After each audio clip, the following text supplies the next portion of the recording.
தித்திக்கும் தெல்லமிழ்தாய் செல்லமிழ்தனும் மேலான புத்திக்கும் மட்டுமல்ல எத்திக்கும் எங்கள் தமிழை பரப்பிய பன்முகத்தன்மை கொண்ட டாக்டர் கலைஞர் அவர்களின் நினைவு தினம் என்று.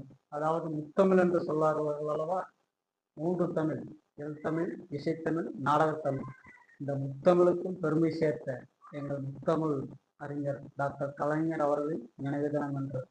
அதாவது அந்த காலங்களிலே உடல் ஊனமுற்றோர் என்று சொல்வோம். அந்த உடல் ஊனமுற்றவர்களை மாற்றுத்திறனாளி என்று பெயர் சூட்டியவர் இவர்.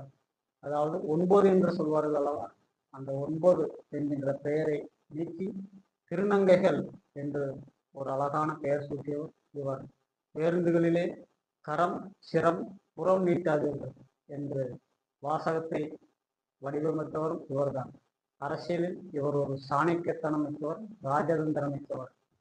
இவருடைய எழுத்தாலும் பேச்சாலும் மயங்காத தமிழ் பற்றுள்ள ஆட்களே கிடையாது. திரையிலே இவருடைய வசனங்கள், எதிகை மோனைகளே பல்வேறு விதமான மக்களின் நாடி நரம்புகளெல்லாம் ஏறி சமூக சீர்திருத்தத்திலே ஒரு சாதிய வன்கொடுமைகளின் அறவே ஒழித்தது இவர்களுடைய எழுத்துக்கள். இவர் தமிழுக்கு ஆற்றிய ஒரு தொன்று அளப்பரியது.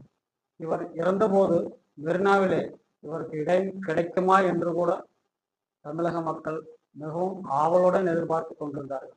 ஆனால் அப்பொழுது ஜெயலலிதாவினுடைய ஆட்சி இருந்ததால் அவருக்கு இடம் கிடைக்காது என்றார்கள். ஆனால் இவர் தமிழுக்கு ஆற்றிய தொன்றினால என்னவோ மெரினாவிலே அவருக்கு இடம் கிடைத்தது. இன்றும் அவர் இறக்கவில்லை, மெரினாவிலே உறங்கிக் கொண்டிருக்கிறோம். எல்லோரும் போய் பாருங்கள். எங்கள் முத்தமிழறிஞர் டாக்டர் கலைஞர் அவர்கள் தமிழ் உள்ளவரை, தமிழ் சமூகம் உள்ளவரை அவர்களை மறக்கவும் மாட்டோம். மறந்தால் நாங்கள் மனிதர்களே அல்ல.